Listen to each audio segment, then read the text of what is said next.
अगर ये जानवर का घर तोड़ दे तो जानवर जो है से कहाँ जाके रहेगा। इंसाने के ऊपर जो है से भी जानवर तो जी रहा है ना, तो हम भी जो है से सरकार के ऊपर हम जी रहे हैं। The man on your screens is a resident of Bella Estate, Delhi. Using his pet bird, he shows how the livelihood of the urban poor is dependent on the government. His house was among the 1,000 other houses that were demolished by the Indian authorities under the pretext of beautification for G20 summit. The problems of the already homeless people of Bella Estate increased manifold after the recent flooding of the river Yamuna in the Indian capital. लाल किले के पीछे में बेला state है, वहाँ अपने खेत थे, खेत हमसे गवर्नमेंट ने ले लिए, लेकिन हमारे घरों की जगह है, उन्हीं में रह रहे थे हम। हमारी झुग्गी घर वगैरह सब बह गए, सामान भी बह गया, लेकिन हमें कोई देखने भी नहीं आया। मैं बात है, इतनी गर्मी में हम यहाँ तप रहे हैं, धूप में प्यास में, सब कुछ हमारे लिए सब कुछ मुसीबत है। बाढ़ में आना जाना है ना, पानी को टैंकर, सब जगह टेंट लगे हुए हैं, हमारे लिए कोई टेंट का साधन नहीं, कुछ नहीं है।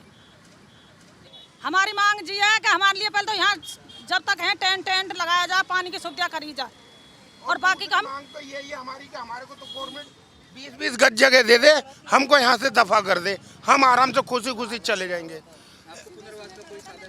कोई साधन नहीं है जी हमारे पास। हाँ जी, हमारी झुग्गी घर वगैरह तो कम से कम 20 बार तोड़े गए हैं, और 20 बार बर्तन बांधे हमारे सब कुछ दबा दिए गए हैं। Thousands of people were left stranded on the Noida Link Road after the Delhi floods. The New Delhi government had announced that it will provide 2,500 temporary shelter camps to the people in affected areas around the river Yamuna. But in reality, only a fraction of that was actually implemented. दूर तक आपको tent नजर आ रहा है, 4 tent है बस, वो इधर देखिए आप, ये लगाइए, वो भी दिख रहे हैं, 4 टेंट दिख रहे हैं ना, और एक टेंट उधर है बस। अब ये चार टेंटों के अंदर बंदा कैसे गुजारा करेगा? हम सारा परिवार इसमें रहने लग जाएगा। Among the areas adversely affected was Bella Estate. This is a large JJ cluster on the western bank of river Yamuna.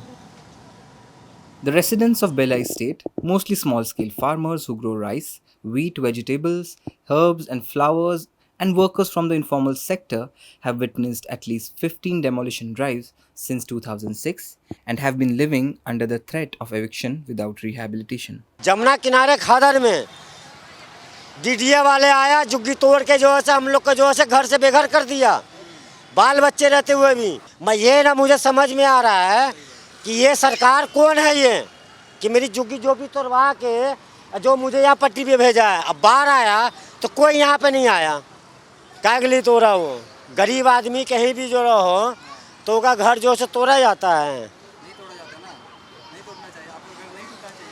एक पिंजरा जो है, ये देखो, ये जानवर जो मैं पाल रखा हूँ, ये जानवर मैंने पाल रखा हूँ, इसको कितना प्यार से मैं रखता हूँ। अगर ये जानवर का घर तोड़ दे तो जानवर जो है से कहाँ जाके रहेगा। इंसाने के ऊपर जो है से भी जानवर तो जी रहा है ना, तो हम भी जो है से सरकार के ऊपर हम जी रहे हैं। जब बाढ़ आती है हर बार यही होता है, यहाँ पे कोई सुविधा नहीं की जाती है, और रहने की आप देख सकते हो कि सरकार ने इस टाइम हमारी ज़मीनें, खेती बाड़ी सब छीन रखी है। तो सरकार से निवेदन है, जिसने भी किया है हमारी खेती बाड़ी ज़मीन हमें वापस कर दे, तो हम कहाँ जाएंगे? The people of Bella Estate have been residing at the location for more than 100 years. To understand the complete picture, we need to go back in time. The river Yamuna was a key player in the development of Delhi as a major city. The Mughals, British, and even the government used Yamuna to their vantage point. Its floodplains served as an area with great fertility suited for agriculture. Large number of people started settling in these areas adjoining Yamuna. In the 1930s, the land was leased for collective cropping and grazing by the British-controlled Delhi Improvement Trust, a precursor to the modern-day DDA, to the farmers of the area. After the DDA was constituted in 1957, it claimed ownership of the land. The New Delhi Development Plan declares the floodplain area as ecologically sensitive. A plan to build a biodiversity park is in place, but on the contrary, flyovers and other concrete construction took place, damaging the sensitive ecology of the area. As per the DUSIB Act, the government can demolish already existing unauthorized Jhuggi Jhopdis only after providing rehabilitation for the people staying there. But in case of Bella Estate, No rehabilitation was done, which left the people in a lurch and without any shelter when the deadliest floods hit the city. बच्चे हमारे पढ़ रहे थे, लिख रहे थे, ये सब झुग्गी झोपड़ी टूटने से बच्चों की पढ़ाई लिखाई तक बंद हो गई है। बच्चे कहाँ जाएंगे हमारे? तो अब जब झुग्गी झोपड़ी टूट गई G20 की वजह से, फिर बाढ़ आ गई, तो उसके बाद सरकार की तरफ से आपको क्या कुछ मिला? कुछ सुविधा नहीं मिली है, कोई सुविधा नहीं है अभी तक। बस ये उनका यही कहना है कि ज़मीनें खाली करो और चले जाओ यहाँ से। ऐसे कैसे खाली कर दे यहाँ से ज़मीनें? हमें कहीं रहने के लिए दीजिए, जब खाली करेंगे हम। कहीं रहने के लिए भी नहीं दिए, जैसे यहाँ से हटा के हमें कहीं और दी जाए ज़मीन, वो तक नहीं दिया है। यहाँ पे हमारे तो पीढ़ी दर पीढ़ी गुजर चुकी है। यहाँ पे कोई हम आजकल से थोड़ी रह रहे हैं, हमारे दादा परदादा सब यही मर गए हैं। जहाँ मकान वहाँ झुग्गी, वही मकान, लेकिन ऐसा कुछ हुआ नहीं है।